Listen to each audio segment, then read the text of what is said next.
This morning, we are turning to 1 Samuel chapter 18, continuing in that. First four verses were covered last week, and we saw the introduction to this tremendous friendship between Jonathan and David. We saw how that friendship started. David has been anointed as king. He is not a man of any note when we see him for the first time. In fact, we are exposed to him as just this kid that's out in the field watching his dad's sheep and tending his father's flock as he was instructed to do. And God chooses David to be the anointed king. And in that, God tells us that David is a man after his own heart. That is what God told Saul. He said that the kingdom would be taken from him and would be given to another who had a heart after his own. And that God told him that through Samuel. And so then what we see as we're introduced to David is this replacement, this new king that has that kind of heart, that has that kind of character. The new king would be a different kind of king. He would be a man after God's own heart. And so David is anointed and the Spirit of God comes upon him. And even though he is young, David does not remain obscure forever. In fact, in the very next chapter, we see that he has a reputation already in the court of the king. There's somebody that knows him, and not only of his skill in musical instruments, but his character and his godly character. And notice the connection between the heart and the character. God says he's going to choose a man that's after his own heart to be king. We see that as David. And then we're told about this man's character. Character and heart go together. And then he gains even more notoriety by killing Goliath. And no doubt the speech that he gave not only to the Israelites, but to Goliath himself made him somewhat of a celebrity among the Israelites. You hear about that kid that came into camp and rebuked all of us for not standing up against the giant, and then went up to the giant and said, "Hey, you come at me with swords and spears, and I come to you in the name of the living God, and he's going to deliver you into my hand this day.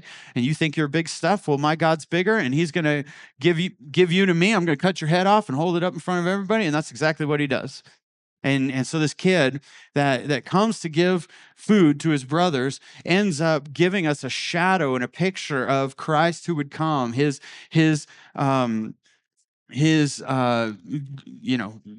offspring, David's offspring that would show up on the scene and be our champion and stand in our place and fight for us. And that certainly that incident adds to his fame. Okay, you think about something like that. That does not go unnoticed. Okay, that's a kind of a big watershed moment for everybody that was there. I mean, for years, they're telling their grandkids, "Man, I was there. I remember when David, as a young boy, stood up to that giant and cut his head off," right? I mean, this is the type of stuff that just goes on. And so this spreads throughout the kingdom, obviously. And so David's renown, his fame, his notoriety is increasing. And we noted that in that, it was David that delivered God's hand. What's interesting is that David doesn't lose his grounding. He seems to understand who he is and what he's about. And then last week, we noted that this friendship between Jonathan and David started, and we saw some of the characteristics of a true friend. But more than that, we saw our need for a friendship with Jesus. We saw that we have a great friend in Jesus, and that friendship enables us to be true Christian friends to others. It enables us to be the kind of friend to them that Christ is to us. And the bond of Christian friendship is rooted in mutual friendship with Christ more than anything. But as it happens so often in this book, there is a comparison or a contrast that's happening in chapter 18. Jonathan responded to the fame and recognition and blessing of David by befriending him. And we're going to see this contrast now because Saul responds very differently. Saul responds in jealousy. Jealousy is something that I have no doubt every single person in this room has experienced and dealt with in some form or another. Dare I say, continues to struggle with and experience in some form or another. It's something that we are all prone to. At some point in our lives, maybe on a regular basis in our lives, we find ourselves falling into this pattern of jealousy in our own hearts. Or we find ourselves being the object of somebody else's jealousy. Jealousy is something that affects all of us on a regular basis. It's a sneaky little sin, too. It's a sneaky little bugger. It just kind of like pops up out of nowhere, and you're not even aware of it. And then all of a sudden, it's just kapow. Huh? Where did that come from? You know, like you've experienced that before. You're walking along, everything's fine. You're perfectly content where you're at. And all of a sudden, you hear news that somebody else got something, and you're like, I want that. I'm not happy now. They have that and I don't. How unfair is this? I'm indignant now. Like my whole life is in upheaval. Where 3 minutes ago you were totally fine. Right? That's the kind of sneaky sin that jealousy is. It just kind of like pops up, and it's like one of those ones that we don't pay a lot of attention to, right? And so it gives it kind of an edge. It can kind of just like whoosh, pop in and get us by surprise. It's subtle. It creeps into our lives and lays waste to relationships, to churches, to reputations, to our own joy, and it's something we need to be aware of and guard against. We can be jealous of the success of others, the ability of others, the gifting of others, the possessions of others. We can be jealous of their situation or their context or their season that they're in life. We can be jealous of their ability or success or gifting or possessions. We can be jealous of their ministry. We can be jealous of their uh, uh, of the blessings that God has given them. And if we don't deal with it, it's a gateway drug to sins like bitterness and anger and resentment and discontentment and even hatred. All of those things can kind of be traced back to this issue of jealousy. It can cause us to act in ways we could never imagine ourselves acting. In short, it is destructive to our souls. And this text gives us some insights into the sin of jealousy and some insights, I think, that will help us to kill that sin. And so if you're able, please stand as we honor the reading of God's word. This is the word of the Lord from 1 Samuel 18, verses 5 through 16. And David went out and was successful wherever Saul sent him, so that Saul sent him over the men of war. And this was good in the sight of all the people and also in the sight of Saul's servants. As they were coming home, when David returned from striking down the Philistine, the women came out of all the cities of Israel, singing and dancing, and to meet King Saul with tambourines and with songs of joy and with musical instruments. And the women sang to one another as they celebrated, Saul has struck down his thousands and David his tens of thousands. And Saul was very angry, and this saying displeased him. And he said, they have ascribed to David 10,000s, and to me they have ascribed thousands. And what more can he have but the kingdom? And Saul eyed David from that day on. The next day, a harmful spirit from God rushed upon Saul, and he raved within his house while David was playing the lyre as he did day by day. Saul had his spear in his hand, and Saul hurled the spear, for he thought, I will pin David to the wall. But David evaded him twice. Saul was afraid of David because the Lord was with him, but had departed from Saul. So Saul removed him from his presence and made him a commander of thousands. And he went out and came in before the people. And David had success in all his undertakings, for the Lord was with him. And when Saul saw that he had great success, he stood in fear and awe of him. But all Israel and Judah loved David, for he went out and came in before them. This is the word the Lord has for us this morning, and it is eternally true. You can be seated. Few things to note from this text with regard to jealousy. First of all, jealousy comes from comparison. Jealousy comes from comparison. We see that in verses 5 through 7. We see in verse 5 that he was successful wherever Saul sent him, and Saul set him over men of war.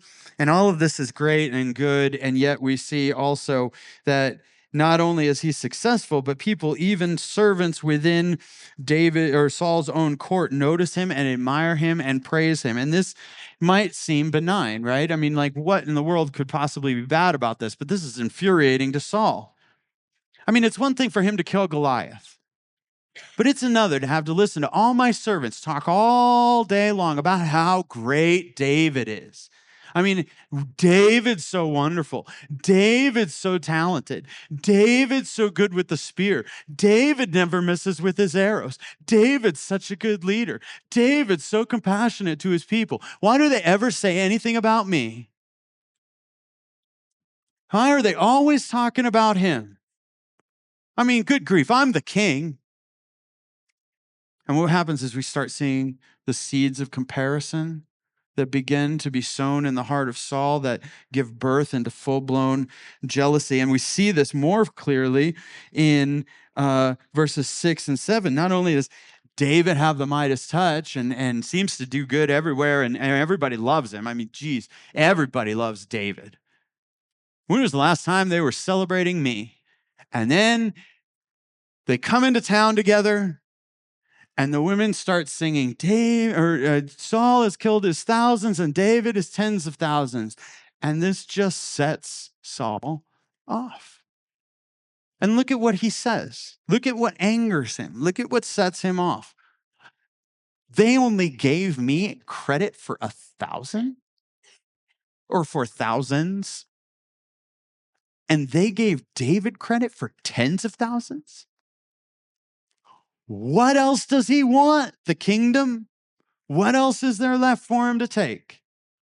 You see how this works? Like, there's this comparison that begins to happen, that begins to fester. And what's interesting is this song, like, Israelites and Jewish people love comparisons, and the comparisons aren't always bad things. They're just ways of illustrating stuff. It's just poetry, right? They weren't putting Saul down for only killing thousands. I mean, good grief.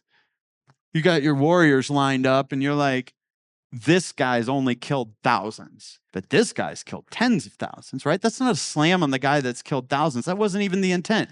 It was a benign song to celebrate the victories that God had given Israel. It wasn't a slam on Saul at all. It was just extolling not only Saul, but David. But comparison can't stand to have other people elevated to the same level. Comparison is always looking between the two people and saying, oh man, they like him more. They're after him more. They're giving him more credit. What about me? What about me? What about me? Almost every commentary I read, they agreed that this wasn't expressing any kind of discontent with Saul. It was just a song. It wasn't meant to be something that puts Saul down. But jealousy always starts with comparing ourselves to others. It always begins by setting up a competition to be the best at everything. And you know what the interesting thing about jealousy and comparison like that is? Only one person knows that the competition is going on. David has no clue. He's just out being a good subject. He's just doing his thing. It's not his fault that God blessed him with all this success. It's not his fault he's good at everything he does. You see, that competition is always one-sided. And you maybe notice this if you think about jealousy and how it's worked in your own life. You've begun by comparing yourself, and then that competition or the comparison turns into competition. And you're like, I got to do better than that person. I got to beat that person. I got to outshine that person. And what happens? We resort to like putting them down, or we resort to shady means of accomplishing that, or all sorts of things happen out of that. But it's always comparison, and it's always competition. And the other person is blissfully ignorant of this competition taking place. You're the only one that knows what's going on. It always comes when we find our worth in the perceptions and accolades of others. No matter how good we are, if you're comparing yourself to someone else, you will always have a reason to be jealous. Always. Doesn't matter how good you are. Like, I mean that. The best pianist on the best orchestra can find somebody that's better than them and be jealous of it. It's just the way the world is. You can be at the top of your, like, what was it, Rockefeller? It's like, how much money is enough? Just a little more. Just a little more. Never satisfies. There's always somewhere else to go. There's always something to be better at. There's always someone who's better than you. There's always a reason to be jealous if you're comparing.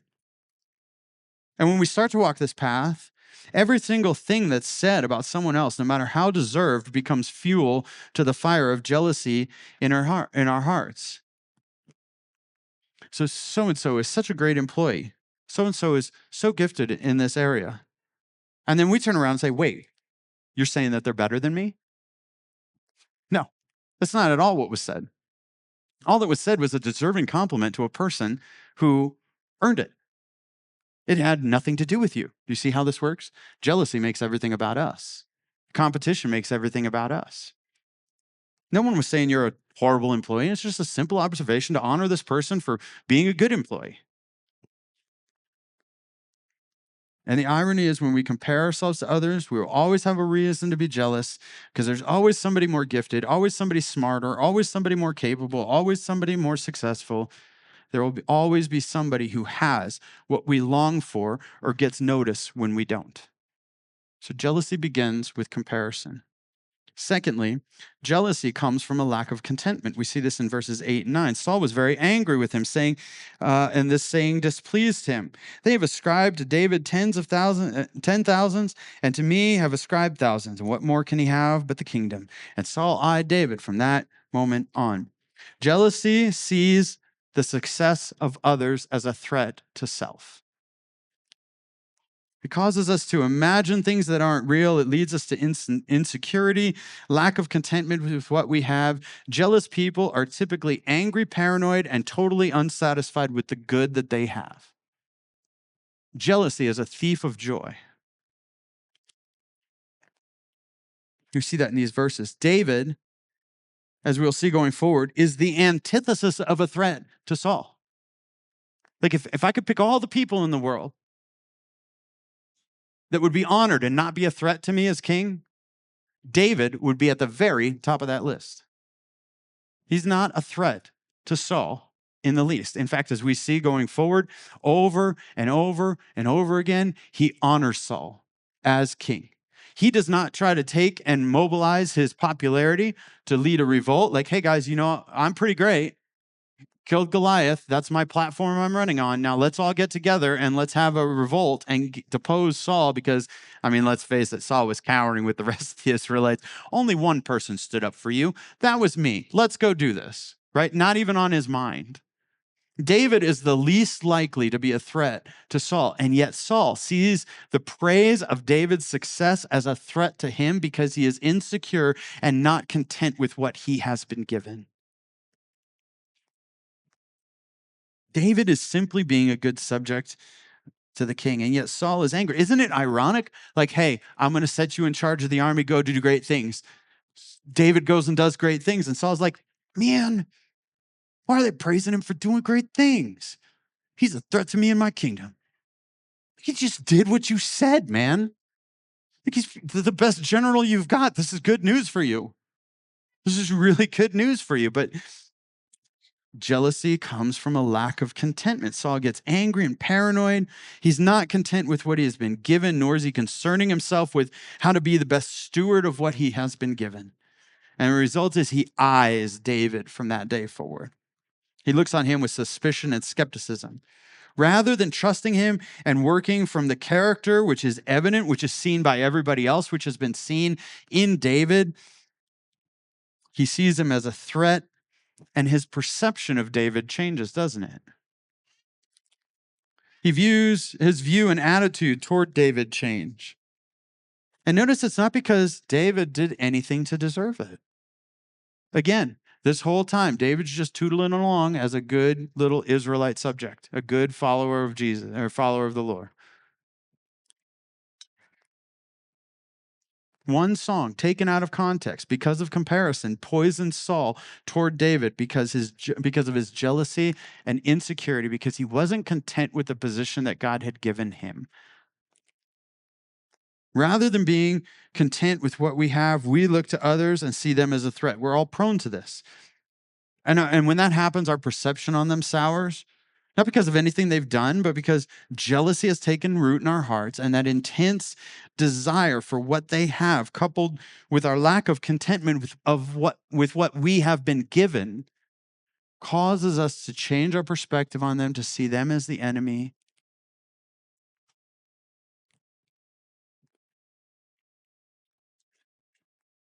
We can read things into situations. We ignore their proven character and imagine all kinds of motives, all kinds of schemes. They become a threat to us when they really aren't. I've seen jealousy poison marriages, friendships, and careers. I've seen it tear churches and families apart. And this kind of jealousy always does this by ascribing things to others that are not there, because there's a lack of contentment with what has been given, and that other person is now seen as an enemy that must be destroyed. It's ironic, isn't it? How you can become someone's enemy without even knowing it, by not even intending to, not doing anything, just simply because jealousy has taken root in their heart and they're discontent with what they have. And also, isn't it interesting that discontentment shifts like that? Totally content. Then you see something else, comparison comes in, jealousy creeps in, and now all of a sudden I'm not content with what I have. I'm the opposite of content with what I have, because now I've seen I want that. And what do we tell ourselves? I will not be happy until I get that. And then we get that. Does it make us happy? Well, maybe for a minute, until we see somebody else that has something else that's even better than that. Okay, this is what the entire advertising industry is built on. And so we see how jealousy takes root in our hearts, and it begins when we compare ourselves to others, and then we start comparing ourselves to others, and we're always going to have a reason to be jealous because somebody always has something better, somebody's always smarter, more capable, and we refuse to be content with the good things that God has given us. We refuse to be good stewards of the good things that we've been given. Let me put it another way. It never even crosses our mind that there might be somebody who's jealous of us,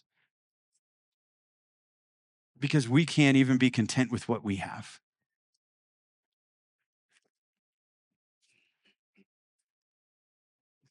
Number 3, jealousy comes from, or sorry, we we're just, I was skipped a spot. I'm trying to find my place here. And before we go to number 3, um, a lot of this comes from imagining that we deserve something that somebody else has. Like they've gotten something good, and we deserve that, so now I'm not content with what I have. And instead of being thankful and and and having hearts of gratitude toward God for all the things that he has given us, we are constantly seeking something else, and that leads to this discontentment, and ultimately it robs us of joy. So 1 Timothy chapter 6, verse 6 through 8 says, "Godliness with contentment is great gain. For we brought nothing into this world, and we can take nothing out of the world, but we have food and clothing. With those things, we will be content." Or Hebrews 13:5, "Keep our lives free from the love of money and be content with what you have. For he has said, I will never leave you or forsake you." Like, how much of our jealousy comes from a lack of contentment? How much of our lack of contentment comes from not being thankful for what we have and looking at what God has already graciously given us? All right, now number 3. Jealousy escalates beyond everything we could possibly imagine. Look at verses 10 and 11. Excuse me. This gets so bad that Saul tries to kill David. No one saw that coming. Like nobody in the court had that on their bingo card. Here's this guy that's supposed to be playing this instrument that soothes the king. He's just doing his job. The king is having a fit. He's playing along. And all of a sudden, the king takes the spear and tries to pin him to the wall. And this is what I love about the way the writer writes this. He evades him twice, meaning he stuck around. Shoo, ha. Okay, I'm just going to keep playing. Like, notice how good of a subject David is.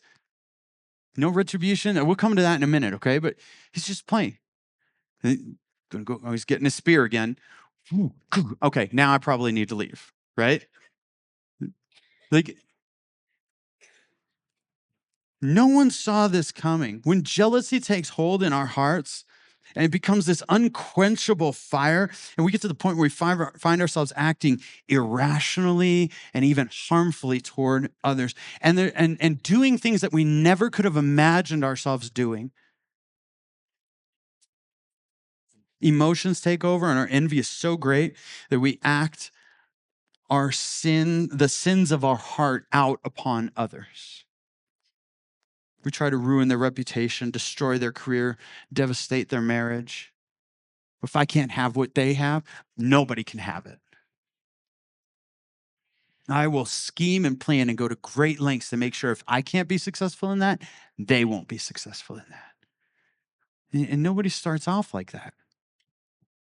That's not how it begins, right? It doesn't just jump to that. It progresses to that as we harbor this jealousy. James 3:16 says, "For where jealousy and selfish ambition exist, there will be disorder and every vile practice." Proverbs 14:30, "A tranquil heart gives life to the flesh, but envy makes the bones rot." Next time you're tempted toward jealousy, put that picture in your head. Jealousy is making my bones rot inside of me. Ironically, not doing much toward the person that you're jealous of, it's actually just really harming you. And it's going to cause you to act in ways that you could never imagine. James 4:2-3, "You desire and do not have, so you murder. You covet and cannot obtain, so you fight and quarrel. You do not have because you do not ask, and you do not receive because you ask wrongly to spend it on your passions."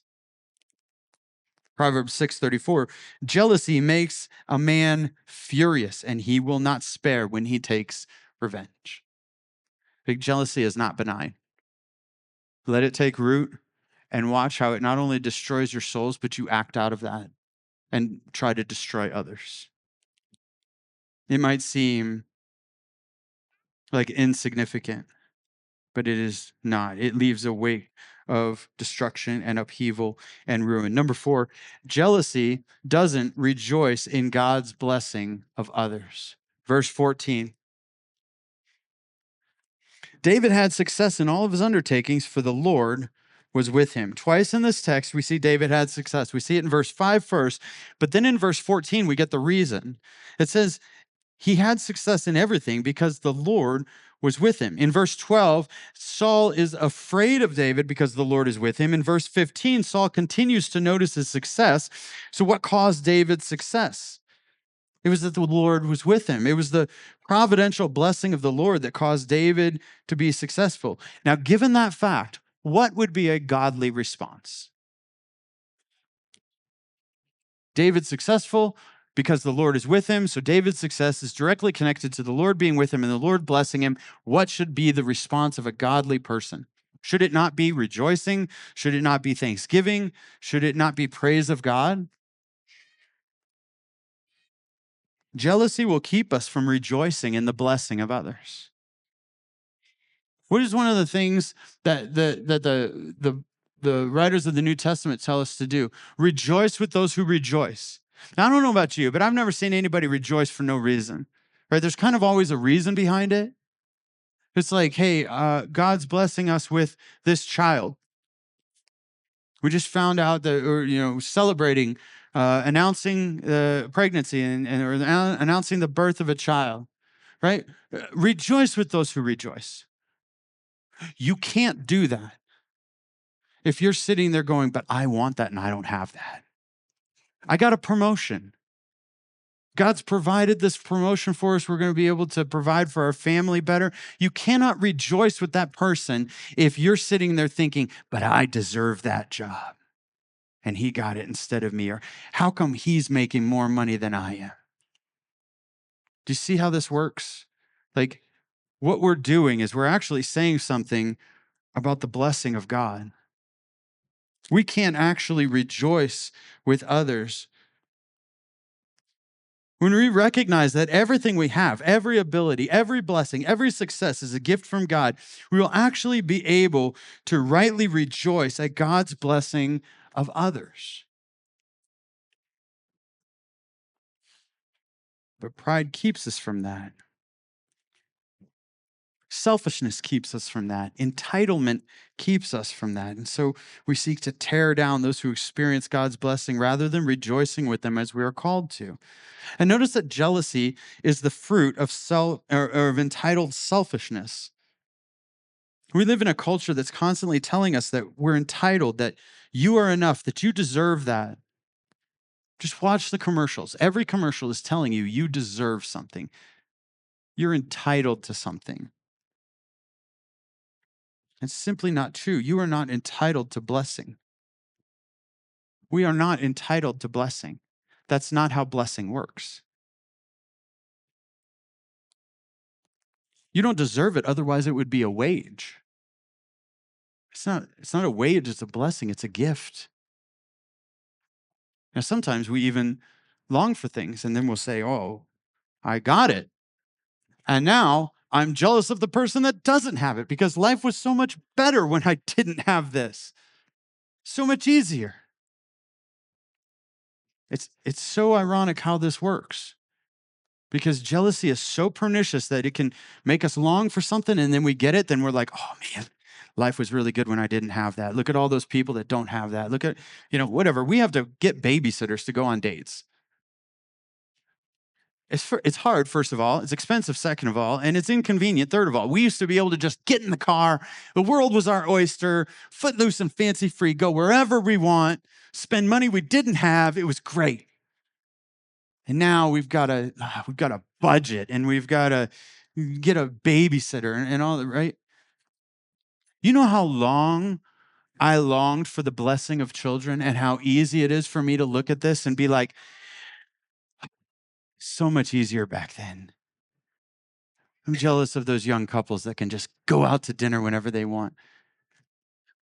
This is how jealousy works. It's never content. It's never enough. And it'll twist and take something good that God's given you and then turn around and you're now all of a sudden not even thankful for it because it doesn't rejoice in the blessings God's given us and it doesn't rejoice in the blessing of others. To rejoice in God's blessings and to rejoice in the blessing of others, or God's blessing of others, we first have to divest ourselves of a sense of entitlement and pride. We must kill selfishness. Do nothing out of selfish ambition or conceit, but in humility, count others more significant than yourselves in Philippians 2:3-4. We have way too high of a view of ourselves. And Saul had too high of a view of himself. And when we do that, we act as if God owes us. That we are entitled to his blessing. And then we not only become jealous of others, but lose sight of the tremendous blessings that God has given us. Do you see how that works on both ways? We either, or we become jealous of others, but it's a double-edged sword because in that we lose sight of the blessings that God has given us. Like, just take stock of your life for a moment. Right now, in this moment, how much do you have to give thanks to God for? And that doesn't mean, like, again, we've got little kids. I understand you don't sleep sometimes. There's still a blessing from the Lord. You got grandkids. They're a blessing from the Lord. Right? You've got a job. That's a blessing from the Lord. You've got food on your table. That's a blessing from the Lord. Are you hot or cold right now?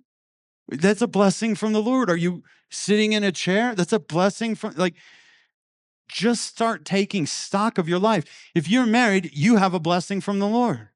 If you're taking breath in your lungs, you have a blessing from the Lord. There are so many things in our life that we can be thankful for, but jealousy keeps us from delighting in the blessings of God and delighting in God blessing others. And rather than being thankful, we feel owed. And then when somebody else gets something we want, we become bitter and angry and fear them and their blessing because it might overshadow us and serves as a constant reminder that we aren't getting what's owed to us. It's dangerous. Fifthly, jealousy is ultimately aimed at God. We see that in verses 12 through 16. I've already kind of alluded to it. But jealousy is ultimately aimed at God and is a lack of faith. We all know that behind the blessing of others is God's kindness and providence. Jealousy is rooted in covetousness. Jealousy is rooted in covetousness. I use that word specifically and deliberately. If you go back to the 10 Commandments in Exodus chapter 20, verse 17, God says this: "You shall not covet your neighbor's house. You shall not covet your neighbor's wife or his male servant or his female servant or his ox or his donkey or anything that is your neighbor's." That last tag on portion is important. Because what we want to do is we want to reduce it to a list that we can easily distill down and be like, okay, well, this isn't on that list, so I'm good. No, the issue here is what? What's the problem? God gave your neighbor those things. God gave you certain things. You don't have the right to covet and be jealous of and desire what God gave your neighbor, because you should be too busy being thankful for what God gave you. And to say that I want that and I don't have it is to say that God withheld something good from me. That's the issue of covetousness in the 10 Commandments. It's really an issue of the heart, right? We like to say the 10 Commandments are just these external things. So wrong. It's getting to the heart of the matter. And the positive way to frame this commandment, so we can extrapolate from that, like, don't covet your neighbor's success or ability or intellect or any of the rest of those things, right? But the positive way to frame this commandment would be to be joyfully content and thankful with all the things God has given you.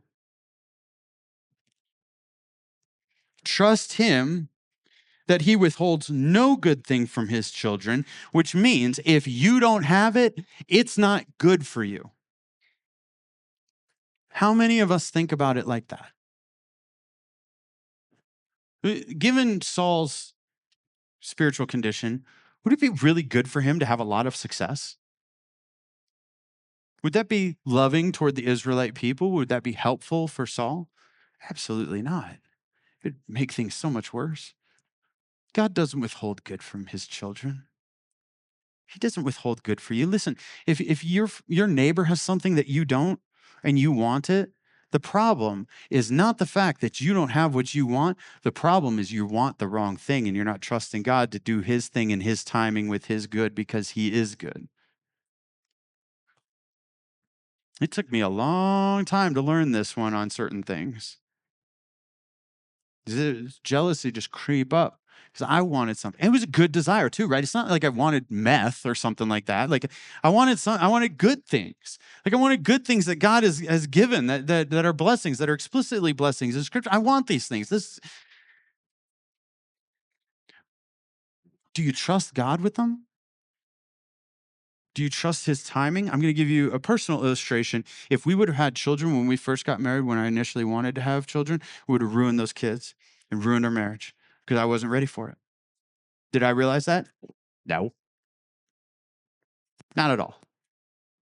And it took 10 years of God working on me, 9 years of God working on me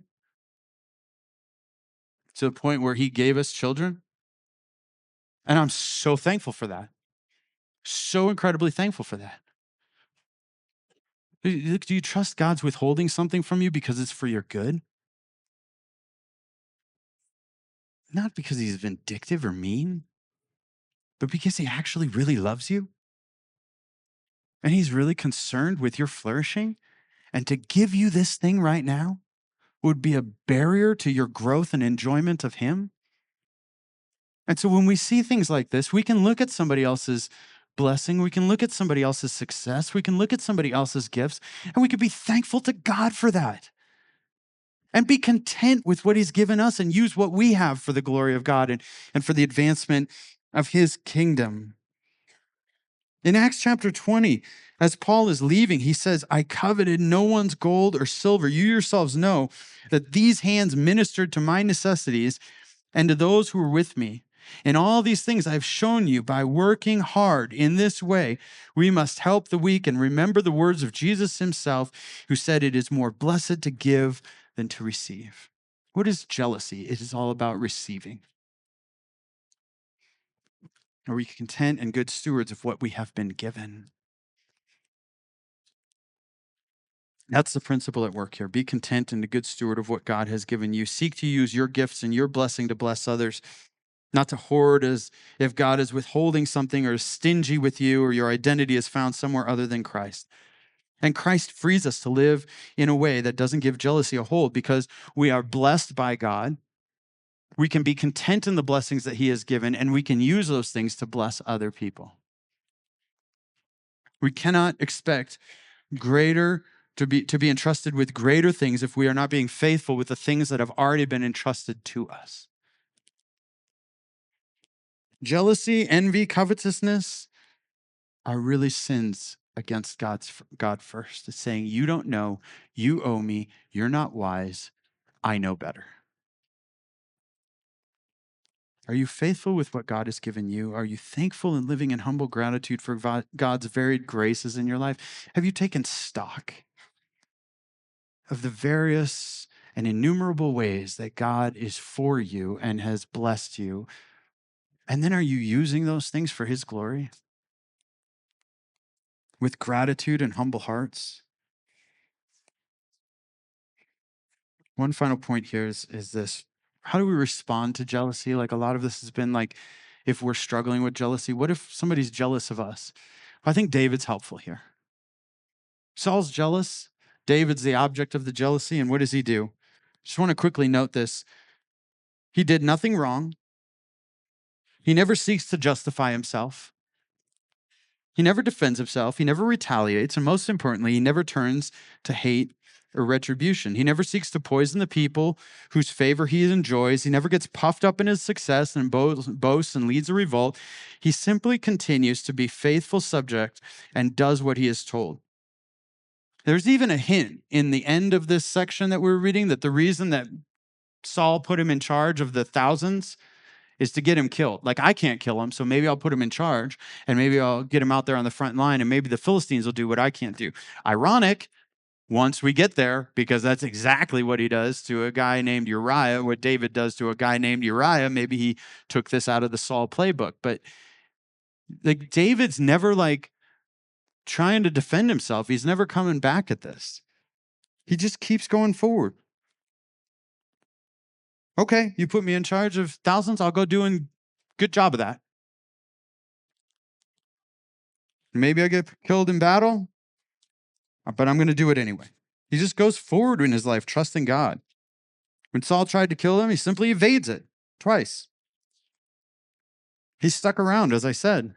What's his job? Playing music for the king. Okay, so I'm just going to keep doing that. And this becomes a life-threatening job at this point. And he stays there until Saul sends him away. That's fascinating to me. You know, often when people are jealous of us, we just seek to justify, we seek to go all these routes. Just keep being faithful. Don't retaliate. Don't get sucked in. Don't seek to defend yourself. Just keep being faithful and move on with life. Jealousy in the hearts of others is their problem. It's their sin that needs to be addressed by God's grace. If you let it pull you in, it becomes your problem. So keep being faithful. Just continue on with life. Don't fall into the trap of experiencing the jealousy of others and letting it embitter you, or be ashamed of the things that God has blessed you with, or be embarrassed of the faithfulness in your life. Just keep being faithful and trusting God. So jealousy ultimately is dealt with by Christ on the cross. What do we have to be jealous of? We have a good God who liberally blesses his children, who's promised us all things. Listen, your best life isn't now. It's not supposed to be. It's not designed to be. And if God will give you this many good things in this life now, how much more do we have to look forward to in the next life where we spend eternity with him? Because Christ purchased that for us on the cross. So then that kind of changes our perspective on jealousy too, doesn't it? It seems kind of silly to be jealous of a car when you're spending eternity on golden streets. Just my perspective. Doesn't seem very wise or rational to me. He withholds no good thing for us. Jealousy is, at its core, a lack of trust in God's providential care. And moreover, anything withheld is for our benefit. And so the aims of our lives should be to make much of Him. And while Saul's concern was for his name and his reputation and his renown, ours should be the exact opposite. It is no longer I who live, but Christ who lives in me. In this new life, I now live by faith. It's the opposite of doing all for the glory of God when we are worried about getting for ourselves. Contentment comes through trusting God's goodness is not withheld in His infinite wisdom, and His providence knows what we need and gives us only good things. And we're able to rejoice on the success of others because we see behind that success the will and the hand of God at work. It's nothing we attain of our own ability. Everything good in our life has behind it God's care and generosity. And so, as we approach the table this morning, we are reminded of all the covenant blessings that God has promised us have been secured by Christ and His blood shed and His body broken for us on the cross. We are reminded of the fact that those blessings were purchased by Him and confirmed in His resurrection, that He lives and He will come back and He will take us to be with Himself.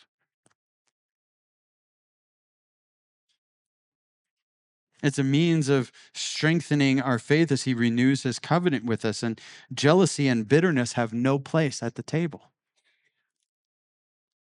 And if you're harboring jealousy or bitterness against a brother or sister, deal with that before coming to this table. That's the issue in 1 Corinthians. It's approaching in an unworthy manner